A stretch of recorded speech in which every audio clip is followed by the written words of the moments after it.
हमारे साथ है सिनेमा की एक परम परम परम सुंदरी। खूबसूरत तो बहुत है ही, लेकिन बात खूबसूरती से अब बहुत आगे तक जा चुकी है। 9 साल पहले इन्होंने अपनी जिस फिल्म से डेब्यू किया था, उस फिल्म से ही एक स्टार किड भी डेब्यू कर रहे थे। हर किसी की नजर स्टार किड पर थी, लेकिन जब लोग मूवी देखकर बाहर निकले तो जितने भी नौजवान थे वो इनके दीवाने होकर निकले। आने वाले सालों में इन्होंने अपनी एक्टिंग स्किल से, परफॉर्मेंस से एंड ऑफ कोर्स अपनी लंबी हाइट से हर किसी का दिल जीत लिया। ये खूबसूरत है, टैलेंटेड है, इंजीनियर है, एक्टर है। ओ माय गॉड भाई, इनके तो नाम का मतलब ही क्रिएशन है। Ladies and gentleman, Kriti Sanon. Thank you. ये सब मैंने बोलने को नहीं कहा था, जस्ट से।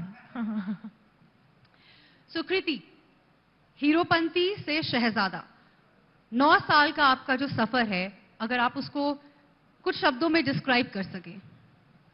माय गॉड, 9 साल हो गए। पहले तो ये 9 साल सुन के ऐसा लग रहा है इतना टाइम हो गया है। कभी कभी हम इतने बिजी हो जाते हैं अपनी लाइफ में कि पता ही नहीं चलता कितना वक्त गुजर गया। इस सफर को मैं एक्चुअली मैजिकल ही बोलूंगी, क्योंकि ये किसी सपने से कम नहीं रहा है मेरे लिए। कभी मैंने सोचा नहीं था कि मैं एक्टर बनूंगी। आई थिंक सिर्फ जब मैं शायद 5 साल की थी और मैं माधुरी दीक्षित के गाने टीवी पर देखकर वो स्टेप्स कॉपी करती थी और उनके एक्सप्रेशंस कॉपी करती थी, सिर्फ तब दिमाग में था कि मुझे एक्ट्रेस बनना है। उसके बाद ऑब्वियसली लाइफ चलती गई और वो एक्ट्रेस से कभी टीचर हुआ, कभी कुछ और हुआ, फिर इंजीनियर हुआ। तो ये कभी मैंने सोचा नहीं था कि मैं यहाँ पर होंगी, मैं एक्टिंग कर रही होंगी, मैं बड़े पर्दे पर होंगी। वो खुद में ही एक सपने जैसा लगता है। बट ये जो पूरा सफर रहा है, आई फील मेरे लिए ये बहुत ही सपने जैसा, पर एट द सेम टाइम एक बहुत ज्यादा सिखाने वाला सफर रहा है। आई रियली फील कि मैं बहुत खुशकिस्मत हूं कि मैं वो काम कर रही हूं जो मुझे पसंद है, जो मुझे करना पसंद है, और वो काम की तरह महसूस नहीं होता है। और एज एन एक्टर आप इतने लोगों से मिलते हैं, इतने तरह तरह के लोगों से मिलते हैं। आपको मौका मिलता है कि आप दुनिया को एंटरटेन करें, उनके चेहरे पर एक मुस्कान लेकर आएं। आपको इतने लोग जो आपको जानते भी नहीं हैं, वो इतना प्यार देते हैं। आई डोंट थिंक ये हर किसी के नसीब में होता है। और एज एन एक्टर आपको इतना कुछ सीखने का मौका मिलता है। Whether I always say this that we get paid for so many things that we actually learn, like horse riding हो गया, नाच गाना हो गया, स्विमिंग, स्कूबा डाइविंग। मैंने क्या क्या नहीं सीखा। कुछ कुछ लैंग्वेजेस, कई बार कोई डायलेक्ट सीखने का मौका, थोड़ी बहुत मराठी सीखी। ये सब सीखने का मौका, अलग अलग एक्सपीरियंसेस, हर रोज उठकर एक नया किरदार प्ले करने का मौका, ये बहुत कम लोगों को मिलता है। And I truly feel blessed. आप सबके चेहरे पे मुस्कान लाती हैं और जर्नलिस्ट सबके माथे पर बल लेकर आते हैं।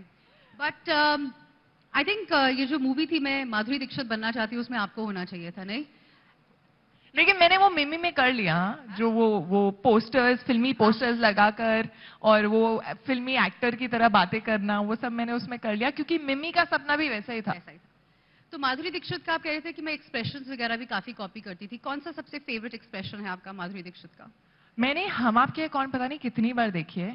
तो एक तो वो ओहो ओहो, वो तो मैं बहुत करती थी। एंड अखियां मिलाओ कभी अखियां चुराओ में बहुत डांस करती थी उस पे। मतलब वो मेरा ऐसा गाना था कि कोई भी पार्टी में जाए हम बच्चों की, तो कोई भी बोलता था अच्छा चलो चलो बेटा डांस करके दिखाओ। पेरेंट्स का बेस्ट होता है ना कि कोई घर पर अगर आता है, रिश्तेदार वगैरह, तो चलो चलो बेटा नाच के दिखाओ। तो एंटरटेनमेंट तो हम शुरू से बचपन से कर रहे होते हैं ना। That's true. अच्छा, इंजीनियर से एक्टर और फिर एंटरप्रेन्योर, मतलब बचपन से ये था कि भाई मैं एक ऑलराउंडर बनूंगी, मेरे को शर्मा जी की बेटी बनना है जो सब कुछ करती है? नहीं, ऐसा सोचा नहीं था। मैं हमेशा अपनी दिल की बात सुनती हूँ। तो मुझे ऐसा लगता है कि कई बार बस सपने बड़े देखने चाहिए और देखने चाहिए, क्योंकि अगर आप सपने नहीं देखोगे तो उन पे विश्वास नहीं कर पाओगे, उन पे विश्वास नहीं कर पाओगे तो आप जीवन में वो चीजें अचीव नहीं कर पाओगे। So I always say dream big, and never get satisfied. तो मैं कभी भी संतुष्ट नहीं होती हूँ। मैं हमेशा ऐसी हूं कि मैं खुश रहती हूँ ऑफ कोर्स जो चीजें अचीव कर रही हूँ उनमें खुशी मिलती है, बट कहीं ना कहीं एक रेस्टलेसनेस होती है कि अभी बहुत कुछ करना है. सो एक्टर बनने के बाद ऐसा क्यों है कि खाली एक्टर ही बन सकते हो? मैं एक्टिंग के साथ साथ कई चीजें कर सकती हूँ जिनमें मेरा इंटरेस्ट है, एंड पैशन से निकलनी चाहिए बस हर चीज. आपकी ऐसी एक पैशन से चीज निकली है, ट्रेंड, ट्राइब. ट्राइब. सो आप थोड़ा ट्राइब के बारे में बताओ. How are you so passionate about it? So actually ये भी मिमी से ही शुरू हुआ था सफर. मेरी लाइफ में बहुत कुछ वहां से शुरू हुआ नाम है. बदल के मिमी रख लो. मुझे एक्चुअली मेरे डायरेक्टर जो है लक्ष्मण सर, वो मिमी ही बुलाते हैं. वो मेरे साथ एक और फिल्म शूट कर रहे हैं जिसमें वो डीओपी हैं, और वो सेट पे मुझे मिमी ही बोलते हैं. तो आधे लोग मुझे इस सेट पे भी मिमी बोलना शुरू हो गए हैं. But coming back to tribe, मैंने मिमी के लिए करीब 15 किलो वेट गेन किया था. रोल के लिए किया था. कभी लाइफ में इससे पहले वेट गेन नहीं किया था. I am touch wood blessed with good metabolism. तो मैं सब कुछ खाती हूँ. ऐसा लगता नहीं है कि मैं खाती हूँ, पर मैं खाती हूँ, और मैं बहुत खाती हूँ. तो इससे पहले मैं सब खाती थी और मॉडरेशन में खाती थी. एंड मिमी के लिए 15 किलो जब वेट बढ़ाना पड़ा, तब मुझे पहली बार बहुत ज्यादा अनफिट फील हुआ, क्योंकि मैंने 3 महीने से ना स्ट्रेचिंग की थी, ना योगा किया था. मुझे सब मना था, बिकॉज मेरी डाइटिशियन ने बोला था मैं तुम्हें इतनी कैलोरीज दे सकती हूँ, अब तुम कुछ भी करके वो कैलोरीज बर्न कर दोगे तो मैं और नहीं दे पाऊंगी. सो आई स्टार्टेड फीलिंग अनफिट. मैं जमीन पे बैठती थी तो उठने में नीज क्लिक होना शुरू हो गए थे. ज्यादा तेज चल रहे हो तो हाफना शुरू हो गई थी, और मुझे बहुत ज्यादा अनफिट फील हुआ था. एंड जैसे ही मिमी खत्म हुई, लॉकडाउन हो गया, तो हम घर पे थे, सब जिम्स वगैरह बंद हो गए थे. एंड आई वाज लाइक ऐसे तो मैं नहीं रह पाऊंगी, मुझे कुछ ना कुछ करके I have to get back to being fit. और तब मैं एक ट्रेनर से मिली, रॉबिन भेल, जिनसे मैं ऑनलाइन वर्चुअली वर्कआउट करना शुरू कर दिया मैंने. और अपने रूम में जो भी एक योगा मैट, थोड़ा कुछ टावल, कोई बैंड्स या कोई 4-6 किलो के डंबल मैंने मंगवा लिए थे. तो वर्चुअली मैंने वो पूरा 15 किलो जो है वो लूज किया. और इससे पहले मुझे फिटनेस या वर्कआउट करना बहुत ही बोरिंग लगता था, क्योंकि मुझे लगता था, नहीं हाई फाइव नहीं, मैं बता रही हूँ आगे क्या हुआ. So, इससे पहले मुझे बहुत बोरिंग लगता था, but after that I felt कि workout can also be fun. और ये जो एनर्जी है, ये 3 मेरे जो को फाउंडर्स हैं द ट्राइब के, करण, रॉबिन एंड अनुष्का, ये तीनों जो हैं वो बहुत ही पैशन से आते हैं, बहुत यंग हैं, और वो वर्कआउट को जो है बहुत ही मजेदार भी बनाते हैं, क्योंकि हम सेम चीज नहीं कर रहे होते हैं हर बार. तो it's almost like a prescribe workout आपकी बॉडी के लिए. हर एक की बॉडी को अलग किस्म का वर्कआउट चाहिए. एंड आई रियली फेल्ट कि ये मैंने वर्चुअली किया है, अपने घर पे बैठे बैठे. There are so many people who want to be fit, लेकिन उनके पास टाइम नहीं है, वो जा नहीं पाते हैं, कोई ट्रेनर नहीं है, कोई गाइड करने वाला नहीं है. And I really felt that I wanted to be a part of this. And fitness को मैं दुनिया भर में लेके जाना चाहती हूँ, भारत भर में लेके जाना चाहती हूँ सबसे पहले तो. तो आप कहीं भी किसी भी कोने में बैठे हुए हो, आप अपने फोन पर वीडियोस देखकर वर्कआउट कर सकते हो. अगर आप निकल रहे हो, आपके पास खाली 20 मिनट हैं, आप एटलीस्ट थोड़ा बहुत वर्कआउट करके निकल सकते हो. As long as उन वीडियोस में आप हमें सिखा रही हैं कि कैसे करना मैं है. भी होंगी उन वीडियोस में. और ये ऐप हम चालू कर रहे हैं, लेकिन अभी शुरू नहीं हुई है. So right now there is a studio in Juhu, but we will hopefully soon start an app. So Kriti, we were talking about Mimi. आपने अभी मिमी के बारे में बताया. Do you think it takes a role like Mimi for the industry to see कि आप एक कितनी अच्छी एक्टर है, to get recognition कि as a serious actor? Does it take a movie like Mimi? I don't like the word serious actor, because actor तो actor है, serious क्या होता है? नहीं, कहने का मतलब है कि अच्छा चलो इसने अब लोग ये सीरियसली लेना शुरू कर देते हैं वो. अगर आप बोल रहे हो, मतलब कि अच्छा इसने अब ये रोल क्रैक कर लिया है, now we can get to that serious subject kind of characters. No, honestly, I don't want to get serious. I think serious can also be a little boring. Sometimes, yes, going serious is good. लेकिन it takes a role like Mimi to get the talent out. मतलब अगर आप मुझे इतनी बड़ी कटोरी देंगे तो मैं उसमें इतना ही पानी भर सकती हूँ. अगर आप मुझे उससे बड़ी देंगे तो मैं उससे ज्यादा भर सकती हूँ. तो अगर आप मुझे छोटा रोल या ऐसा रोल जिसमें ज्यादा गहराई नहीं है, नॉर्मल सीन है तो मैं नॉर्मली कर पाऊंगी, मैं उसमें कुछ तड़कता भड़कता नहीं डाल सकती। तो मिमी एक ऐसा किरदार था जिसमें बहुत रेंज थी। वो एक बहुत ही नादान कह सकती हूँ मैं लड़की है जो पोस्टर से बातें करती है, जिसको हीरोइन बनना है, जो अपने वहाँ की सबसे अच्छी नाचने वाली है और वो जाना चाहती है मुंबई, उसके पास पैसे नहीं है और वो सरोगेसी के लिए मान जाती है और फिर उसकी जर्नी जैसे वो चेंज होती है। उस तरह के सीन्स जब आपको मिलते हैं ना जिनमें आप घुस सकते हो और बहुत कुछ कर सकते हो, वो जरूरत होती है हर एक्टर को। So you always need a platform to shine. मेरी लाइफ में आई थिंक मिमी वो एक प्लेटफॉर्म था, you know, where people saw me and they felt कि यार ये तो इतना कुछ कर सकती है, you know. So I think एक प्रॉब्लम भी होती है उसके साथ साथ कि जब आप इतना कुछ कर लेते हो ना तब आपको थोड़ा करने में प्रॉब्लम होती है, तो फिर आपको सारे रोल ऐसे ही चाहिए होते हैं कि मैं बहुत कुछ कर पाऊँ उसमें। सो आपके जितने भी मूवीज आई हैं उनमें कुछ मूवीज ऐसी हैं जो out of the box subject हैं, कुछ ऐसी हैं जो इंडियन सोसाइटी को एक्सेप्ट करने में अभी मुझे ऐसा लगता है कि थोड़ा और समय लगेगा, जैसे लिव इन रिलेशनशिप, सेरोगेसी। ये ऐसे टॉपिक्स हैं जो एज अ होल अभी तक एक्सेप्ट नहीं किए गए हैं। लेकिन वो पिक्चरें चली हैं। हाँ, लिव इन रिलेशनशिप, लुक्का छुपी, देखो लिव इन रिलेशनशिप होते जरूर होंगे तो लेकिन एक्सेप्ट नहीं कर रहे लेकिन देख रहे हैं, तो ये तो मुझे समझ में नहीं आ रहा है। सो देखो काफी सारी चीजें ऐसी होती हैं जो लोग करते हैं बट अभी तक ओपन नहीं है, इन टर्म्स ऑफ सोसाइटी में एक्सेप्टेंस नहीं है। जैसे अभी आप एक्टर हो, इससे पहले जब आप स्टूडेंट थे, अगर आप तब अपने पेरेंट्स को बोलते कि मुझे I want to live with this man and then see if I want to get married to him, I am sure as a mother, as a parent, उनके भी एप्रीहेंशंस रहे होंगे अबाउट द सेम। मैं student थी क्या? मैं अभी भी बोलूंगी तो शायद एप्रीहेंशंस रहेंगे। तो so I know what you mean, but तभी तो इम्पोर्टेंट है कि कुछ मुद्दों पर एक अलग तरह की रोशनी लाई जाए। यू नो, जब हम सिनेमा के तौर पे दिखाते हैं कुछ मुद्दे, तो उनका एक अलग पर्सपेक्टिव भी दिखाते हैं। यू नो, तो सरोगेसी का एक अलग पर्सपेक्टिव था मिमी में। It's not saying surrogacy is good, surrogacy is bad, it's not saying anything, but it's showing a side to it. Even in live in लुका छुपी में लिव इन रिलेशनशिप्स, हम ये नहीं बोल रहे कि बहुत अच्छे होते हैं या बहुत खराब होते हैं, हम कुछ नहीं बोल रहे हैं। हम दो पर्सपेक्टिव दिखा रहे हैं जो बड़ों के पर्सपेक्टिव्स हैं और इन बच्चों का पर्सपेक्टिव क्या है। At the end of it वो दो किरदार जो हैं जो लिव इन में रह रहे थे, they are actually dying to get married, you know, in the film. So somewhere I think it's important कि सिनेमा के थ्रू हम कुछ मुद्दों पर एक अलग रोशनी डालें, कोई एक ऐसी बात कह जाए जो शायद आपके अंदर जहन में रह जाए। एक नोशन है कि अगर आपका कोई गॉडफादर नहीं है तो आपको फर्स्ट ब्रेक मिलने में बहुत मुश्किल, बहुत दिक्कत हो सकती है। आपका कोई गॉडफादर नहीं था। इनफैक्ट आपके जो पेरेंट्स हैं सीए हैं, प्रोफेसर हैं। आपको वो पहला ब्रेक कैसे मिला जब आपका कोई बैकग्राउंड ही नहीं था सिनेमा या बॉलीवुड से? तो ये नोशन करेक्ट है। ऑनेस्टली अगर आप फिल्म बैकग्राउंड से नहीं है तो पहला ब्रेक मिलना बहुत मुश्किल होता है। पहला अच्छा ब्रेक मिलना उससे भी ज्यादा मुश्किल होता है और उसके बाद पिक्चर चल जाए तो बस आपकी किस्मत बहुत अच्छी है। तो मैं ये मानती हूँ कि मेरी किस्मत बहुत अच्छी है। ऐसे बहुत सारे लोग हैं जो मुंबई में हैं जो शायद मुझसे ज्यादा टैलेंटेड हैं, जिन्हें अब तक वो अपॉर्चुनिटी नहीं मिली है।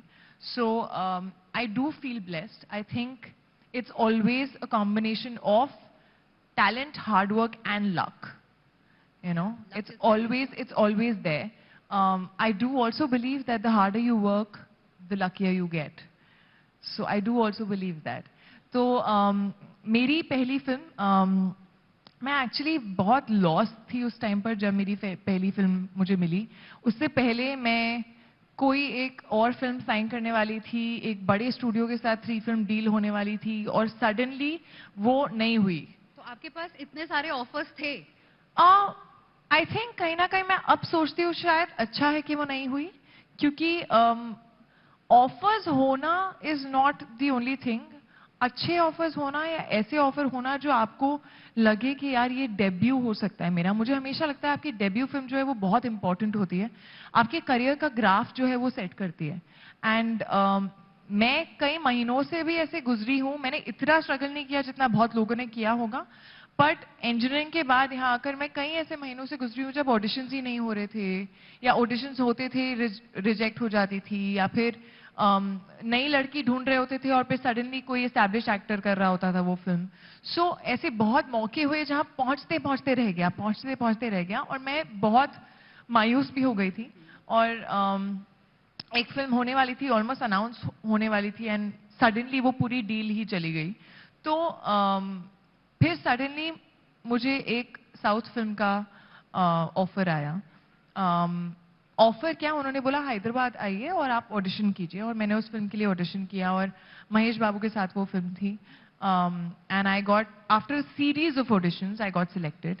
और जब मैं वो फिल्म शूट कर रही थी तो उसके बाद एक 2 महीने का गैप था. उस गैप में मैंने अपनी मम्मा को प्रॉमिस किया था कि मैं जीमैट का एंट्रेंस एग्जाम देकर एक अच्छा स्कोर लेकर आऊंगी, क्योंकि उन्हें था कि भाई ये बहुत ही अनस्टेबल प्रोफेशन है, तुम्हें पिक्चर मिलेगी नहीं मिलेगी, मिलेगी चलेगी या नहीं चलेगी, चल गई उसके बाद दूसरी मिलेगी या नहीं, so it's very unstable. So you have to get a GMAT score which is valid for 5 years. तो अगर कुछ नहीं हुआ तो at least you can go back to this. तो वो 2 महीने में मैंने जीमैट का एंट्रेंस एग्जाम दिया और मुझे साबिर खान जो कि हीरोपंती के डायरेक्टर हैं, उन्होंने एक मेरी एड देखी और मुझे ऑडिशन के लिए बुलाया. और जब मैं ऑडिशन के लिए गई तो उन्होंने बहुत ही मतलब तामझाम एकदम प्रॉपर फिल्म कैमरा है, मेकअप कॉस्ट्यूम के साथ ऑडिशन था. And I was like okay, ये नॉर्मल ऑडिशन नहीं है, थोड़ा कुछ ज्यादा है. So it was almost like a look test. And Tiger भी था और आई थिंक वो हम दोनों को साथ में देखना चाहते थे. और मैं बिल्कुल एक्सपेक्ट नहीं कर रही थी यहाँ पर कुछ भी होगा. पता था कि टाइगर कौन है? ऑफ कोर्स पता था. I had seen his pictures, I had seen his name was there, उनका लॉन्च आ रहा है Heropanti, of course I knew that. और हमने एक सीन किया, वो सीन खत्म हुआ और मुझे मेरे डायरेक्टर ने बोला कि हम अभी साजिद नाडियाडवाला सर के ऑफिस जा रहे हैं, तुम 10 मिनट में ये फिल्म साइन कर रही हो. तो मुझे मतलब मैंने बिल्कुल सोचा भी नहीं था कि ये होने वाला है. पूछी थी कि नहीं पूछी थी? कौन फीस पूछेगा, साइन कर रही हो, बहुत बड़ी बात है.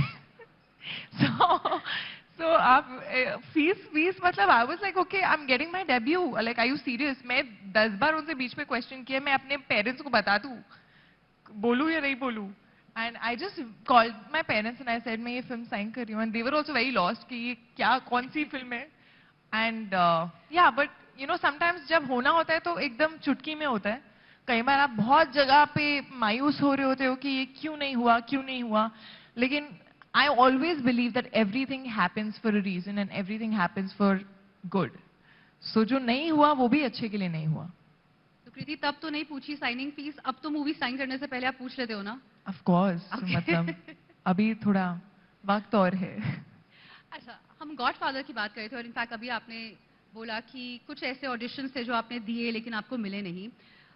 मैंने आपका एक इंटरव्यू देखा था जिसमें आप बोल रहे थे कि जब ऑडिशन के लिए बुलाते थे तो बोला था कि एक फ्रेश फेस चाहिए है, लेकिन अनफॉर्चुनेटली वो किसी स्टार किड या किसी नोन पर्सन को चला जाता था. Now you are a part of the industry. आपका क्या अब व्यू थोड़ा सा बदला है? I mean do you really think is it not fair कि अगर आप इस प्रोफेशन में हो तो आप किसी ना किसी अपने रिश्तेदार की या अपने बेटे की या अपनी बेटी की अगर आप हेल्प कर रहे हो, so is it like good, okay? Because as a parent तो आप करोगे ही ना. Of course, we're talking about nepotism again. Yeah, we're talking about nepotism. We're talking about nepotism. I was just trying to avoid the word. Yeah, but I think ये एक लौता feel नहीं है. यहाँ पे हमने बहुत ज्यादा इसको इम्पोर्टेंस दी है. बट ऑनेस्टली ये हर फील्ड में होता है. डॉक्टर्स की फील्ड में भी होता है, बिजनेस की फील्ड में भी होता है. सो ये हर फील्ड में होता है. लेकिन अब आपका पर्सपेक्टिव चेंज हुआ है. It's not wrong. Actually, the debate is not about it being wrong. It is only about having equal opportunities for people who are not belonging to the film family, and that's it. अगर आप यहाँ भी opportunity दे रहे हो, वहाँ भी opportunity दे रहे हो, कोई गलती नहीं है. Eventually, it is going to be about talent. Eventually, बहुत सारे ऐसे लोग हैं जो फिल्म बैकग्राउंड से आए हैं और उनका करियर इतना अच्छा नहीं चला, you know, क्योंकि इवेंचुअली ऑडियंस चूज करती है कि आप किसको देखना चाहते हो. आपको किसकी फिल्में अच्छी लगती हैं, आपको किसका टैलेंट ज्यादा अच्छा लगता है, आपको स्क्रीन पे कौन देखना पसंद है. लेकिन वही बात है कि जितनी अपॉर्चुनिटीज मिलती हैं when you are connected to the film family, उतनी आसानी से अपॉर्चुनिटीज नहीं मिल पाती हैं. तो अगर आप दरवाजे दोनों तरफ खुले रखो तो कोई प्रॉब्लम नहीं है. So I don't think it's the debate is ever about right और wrong. I am also talking about क्या अब आपकी फीलिंग थोड़ी बदली है, क्योंकि तब आपको नहीं पता था इनसाइड इंडस्ट्री, आप यंग थे, तब तो ऑब्वियसली आपको बुरा लगा होगा कि किसी भी स्टार किड को चला गया वो प्रोजेक्ट या फिल्म. लेकिन अब क्या आपका पर्सपेक्टिव बदला है because now you are inside the industry? No, I think it's the same. मुझे पहले भी ये लगता था कि अपॉर्चुनिटीज एक तरफ इजीली मिल जाती हैं और दूसरी तरफ बहुत स्ट्रगल करना पड़ता है. लोगों को आपका नाम भी पता नहीं रहता है, and in the first few years of my career, कई बार वो हीरोपंती जब रिलीज हुई थी तो एयरपोर्ट पे अगर घूम रहे हो तो कई बार लोग बोलते थे अरे वो टाइगर श्रॉफ की फिल्म में आई थी. तो लोगों को आपका नाम भी नहीं पता है. अभी तो हम तैमूर को भी जानते हैं, तो वो जब तक बड़ा होगा तो उसको सब जानते होंगे. सो आई फील ऑडियंस ही है, it's not some one person thing. Audience, media eventually सबको जानती है जब आप फिल्म बैकग्राउंड से आते हैं. और जब आप नहीं आते हैं आपको थोड़ी और मेहनत करनी पड़ती है लोगों को अपना नाम उनके दिमाग तक पहुंचाने में. सो वही है. बट इवेंचुअली मैंने ये भी देखा है कि मैं आज यहाँ हूँ और मैं अपने टैलेंट के बलबूते पर हूँ. इसका मतलब ये नहीं है कि ये जर्नी मैंने अकेले तय की है. मेरे रास्ते में, मेरी जर्नी में बहुत सारे ऐसे लोग आए हैं जिन्होंने मुझ में बिलीव किया है, मेरे टैलेंट में बिलीव किया है, उन्होंने मुझे वो अपॉर्चुनिटीज दी हैं. So after your third film I think it doesn't matter where you come from. You might have to work a little longer, be a little more patient, tell yourself हो जाएगा, हो जाएगा. लेकिन आप काम करते रहो अपने आप पर, ग्रो करते रहो, लर्न करते रहो, तो पहुंच जाओगे किसी ना किसी दिन. एक जब मूवी बनती है, स्क्रिप्ट राइटर ने स्क्रिप्ट लिख ली, डायरेक्टर ने डायरेक्ट कर दिया, प्रोड्यूसर ने पैसे लगा दिए. एक एक्टर एक्टिंग के अलावा और भी बहुत कुछ करता है, एक होमवर्क होता है, and of course they also have to justify the huge pay check that they get. किस टाइप की होमवर्क एक्सपेक्टेड होती है from an actor? I mean, obviously, knowing your lines is the basic. I don't think that's even homework. But research? Her character पे research की जरूरत होती नहीं है. ऑफ कोर्स आप खुद प्रिपेयर होकर जाएं, जब आप सेट पे जाएं, आप टाइम पर जाएं, आप दूसरों का टाइम वेस्ट ना करें. आप जब कैमरा के सामने हो तो आप परफॉर्म अच्छे से करें. आप हमेशा मुझे ऐसा लगता है कि फिल्म जो है वो कभी भी एक इंसान से नहीं बनती है. It's always a team work. So you have to be collaborative. आप सबके साथ मिलकर एक अच्छी कहानी बना सकते हैं. So just to work really hard on yourself is what is required. मतलब वो बेसिक है कि आप मेहनत करें. अगर आप सॉन्ग शूट कर रहे हैं तो आपको स्टेप्स अच्छे से आने चाहिए. आपको कितना टाइम लग रहा है वो स्टेप सीखने में, वो आप पर है. लेकिन आप बहुत अच्छे से अपना काम स्क्रीन पर करो. That's the least that is expected. Of course being there on time, treating people politely, this is expected from everyone, not just actors. Let's talk a little bit about pandemic. Do you think cinema in general has seen a downfall post-pandemic? I won't say downfall. I think what has happened, pandemic में हम एक तो बहुत used to हो गए वो remote के. वो जो हमारे हाथ में रिमोट होता है, जब हम बोर हो रहे हैं हम आगे कर देते हैं. जब हम सोचते हैं कि अच्छा ठीक है अब मैं बाकी मैं रात को देखूंगी, तो हम पॉज कर देते हैं और हम चले जाते हैं. हमारा अटेंशन स्पैन जो है ना वो बहुत ही कम हो गया है. और हमें इतनी चीजें मिलती हैं ओटीटी पर देखने के लिए कि हम बहुत सिलेक्टिव भी हो गए हैं अब. और एक और चीज जो मुझे ऐसा लगता है कि हमें आदत नहीं रही है थिएटर जाने की, जो मुझे ऐसा लग रहा है धीरे धीरे ऑफ कोर्स वापस आ रही है, considering Pathaan did what it did, you know. So I am happy, क्योंकि मतलब मेरे बचपन में तो सिनेमा थिएटर जाना हमेशा एक वो इवेंट होता था कि हम लोग तय करते थे इस वीकेंड पे जाएंगे और सारे टिकट्स लेके आते थे, कभी कभी रिश्तेदारों को बुला लेते थे, कभी दोस्तों के साथ जाते थे. वहां जाना Yeah, cinema hall. luxury of course, but it was an outing. So वो थिएटर में सबके साथ एक फिल्म देखने का जो मजा है वो रूम में नहीं आ सकता है अकेले. सो आई थिंक वो चीज कभी भी जाएगी नहीं. हाँ, हमें और ज्यादा मेहनत करनी पड़ेगी थिएट्रिकल कंटेंट बनाने के लिए, क्योंकि अब लोगों के पास बहुत ऑप्शंस है, तो मीडियोकर काम जो है वो चलेगा नहीं. You know, that's what's happening. Another thing that has happened is कि story जो है फिल्म की, that's the king, that's the star. You know, it's not anymore about the actor, which is a good thing. Yeah. Absolutely. अभी आप रिश्तेदारों की बात कर रहे थे कि सबको लेकर मूवी हॉल में आप जाते थे. जब आप इंजीनियर से एक्टिंग करने लग गए तो रिश्तेदारों का क्या रिएक्शन था? Because most of the time हमारे रिश्तेदारों को हमारे बारे में हमारे पेरेंट्स से भी ज्यादा बोलना होता है, तो तब उन्होंने क्या बोला था? कुछ लोग सपोर्टिव थे, कुछ लोग इतनी बड़ी दुनिया है, कहाँ जाएगी, कैसे करेगी, कोई जानता नहीं है इसको, कोई कनेक्शन नहीं है, बिना कनेक्शन के यहाँ काम नहीं होता है. ऊपर से इंडस्ट्री की एक इमेज बहुत ही खराब थी, पता नहीं क्यों. वो एक ग्लैमर इंडस्ट्री है, ये अच्छी इंडस्ट्री नहीं है, अच्छी दुनिया नहीं है, लड़की है, कैसे ख्याल रखेगी, शादी नहीं होगी, एक्टर बन जाएगी तो फिर शादी नहीं होगी. एक्टर्स की शादी बहुत लेट होती है. आप जल्दी कर लेना. हाँ, अरे शादी की क्यों पड़ी रहते हैं यार सबको, मेरे को समझ में नहीं आता है. इतना अच्छा मैं काम कर रही हूँ, वो देखो ना. शादी मतलब शादी is also, of course I believe in marriage and I would love to get married, but when I feel it right here, that's the main thing. And of course मैंने ये सारी चीजें सुनी, और शादी नहीं होगी वाली चीज मैंने कुछ तो अपने एक आधे पेयर्स से भी सुनी थी, और मैं बहुत शॉक्ड रह गई थी कि यार मेरे जनरेशन में भी लोग ऐसा सोचते हैं, तो मतलब कहाँ जा रहे हैं हम. बट वही लोग जो पहले, क्योंकि ये बहुत बड़ा सपना लग रहा था, किसी ने किया नहीं था मेरी फैमिली से, एंड एज दे सेड कोई जानता नहीं था मुझे यहाँ पर. तो वो बहुत बड़ा सपना कई बार हमको डरा देता है, और हम बहुत सारी चीजें बोलते हैं जो नहीं हो सकती हैं, जो गलत जा सकती हैं.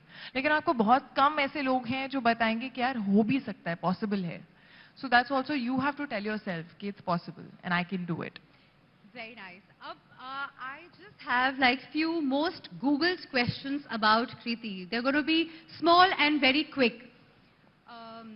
सबसे पहले, how rich is Kriti Sanon?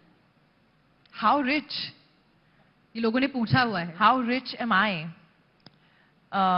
I see richness from the heart, so very, very rich. Wow, that's nice. अच्छा, कृति सेनन एक मूवी करने के कितने पैसे चार्ज करती हैं?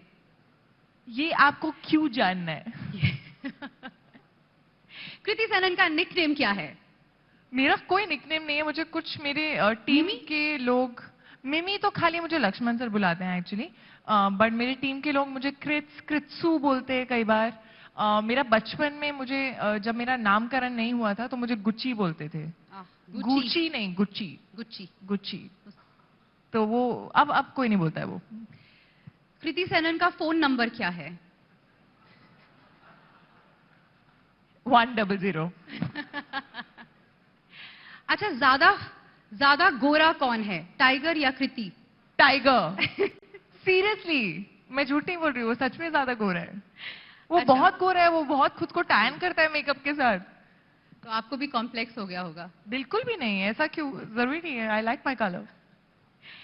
कृति का बिगेस्ट फियर क्या है? Biggest fear, of course losing my loved ones. I think that is the biggest fear. And also मुझे कभी कभी ऐसा लगता है कि यार एक दिन अगर मैं कैमरा के सामने हूं और मुझसे एक्टिंग नहीं हो रही है, लाइक हो ही नहीं रही है, तो मैं क्या करूंगी. तो आई थिंक मुझे कहीं ना कहीं वो डर लगता है कि यार what if one day I wake up and I am not able to act at all. I think that little bit, I don't know why I have this fear, but I do. Kriti से last है, कृति सेनन की height कितनी है? 5'9". ओह God, मेरी 5'4". और अभी ये 4 inch के बाद कुछ 6'1" हो गई है. Amazing, Kriti. So time की कमी है. I'm really sorry, but that was the very talented, very beautiful Kriti Sanon. ABP माझा, उघडा डोळे बघा नीट.